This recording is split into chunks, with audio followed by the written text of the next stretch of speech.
Let me ask you a question. As a leader of your company, of your organization, what are some of the common issues that you face on a day-to-day basis when it comes to managing and leading? Comment below. Maybe you have employees and team members within your company that they're just not motivated. Or sometimes you have a lot of drama within your organization, or the lack of synergy between members, or they're not getting the tasks done, the responsibilities that you give them in the time frame that you want. Or maybe you're saying that, wow, they just don't get my vision. They don't understand what I'm trying to build. How come they don't care like I do? Today, I'm going to teach you a very powerful concept that will help you to become a better leader. And I'm going to share with you, give you a little bit of insights, what great leaders actually do. And I call this the talent quadrant. If you can imagine this quadrant, on top of the quadrant, you have what I call performance. And then on this side of the quadrant, you have what I call culture. So I want you to think of your employees, your team members, your managers, whoever is working within your organization right now. So with someone, it's high performance and high culture, we call that the A players. Now, with A players, you don't need to motivate them. They're self-motivated. They get shit done.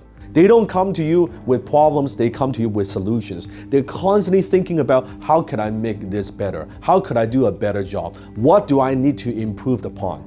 With A players, here's what you need to do as a leader. You get out of the way. You give them the responsibility. Do not micromanage them. Give them the space. Give them the room to grow. Help them. Let them shine. They are the superstars of your company. They want to grow because they are driven. So ask yourself, what percentage of your team, what percentage of employees are A players? How many A players you have actually within your organization? And then you have what I call B players. Now, B players, they are high in culture, but low in performance, meaning that they buy into your vision. They are very loyal to you. They have a great attitude, but they don't have the skills yet. They're not quite there in terms of performance. With B players, what they need is they need training. You need to skill transfer. You need to equip them with better skill sets so they could do a better job. They want to do a better job, but they don't know how to. Maybe they are a little bit slower when it comes to learning, or maybe they sometimes make the same mistake twice or 3 times before they actually learn the lesson. They don't have bad intention. They want to help you. They want to bring value to the table, but problem is they don't know how to, right? So with B players, give them the skills that they need. Maybe send them to training. Maybe give them different programs. Point them to the right direction. What skill sets do they need to learn in order to perform at a higher level? What your job as a leader is, you want to elevate. You want to move the B players and help them to transition to become an A player. And then you have what I call C player. Now, these employees, these members within your organization, high performance, low culture. Now, you know exactly the ones I'm talking about. Who comes to mind? They may be the top salesperson within your organization, right? They are the rainmaker. They bring in a lot of revenue. They know they are good, and they think rules don't apply to them. They show up late to meetings. Or maybe they've been with you since the beginning. They've been in a company for a long, long time, and they think they are the more senior members of the organization. So you know what? They can do whatever the hell that they want. High performance, but low culture.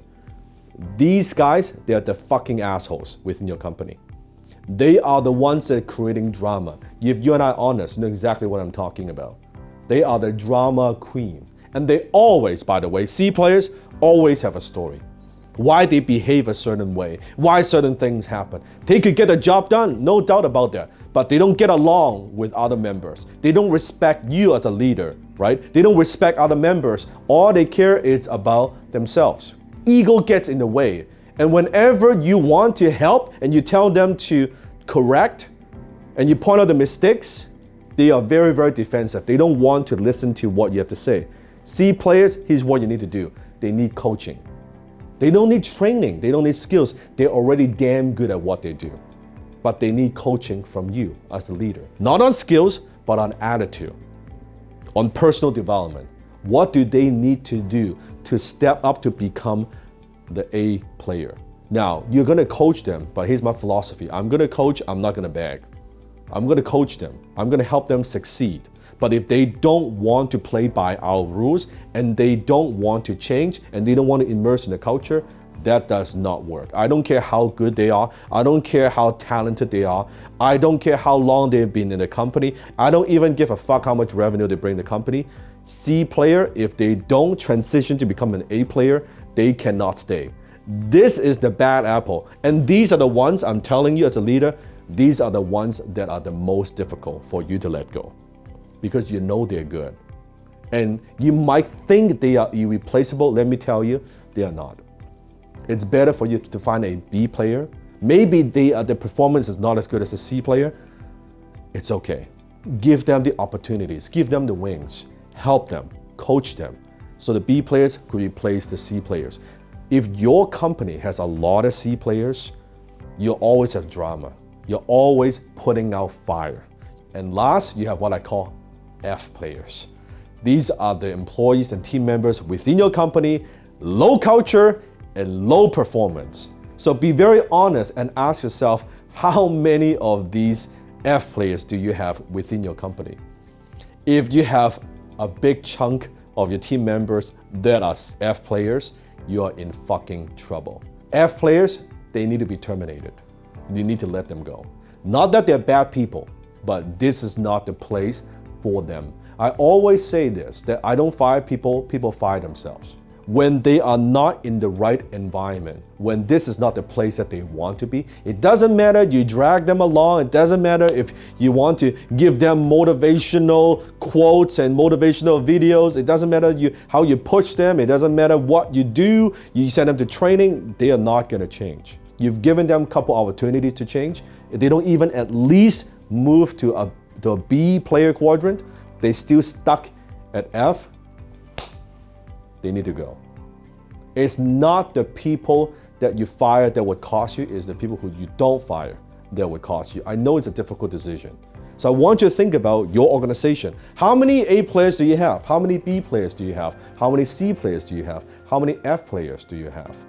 So as a leader, you look at this quadrant and you will know exactly what you need to do. Do they need more training? Do they need more coaching? Do I need to let them go? Or do I need to get the hell out of the way so they could do their jobs? As you stop being that control freak and you free them up and let them shine. Give them the platform.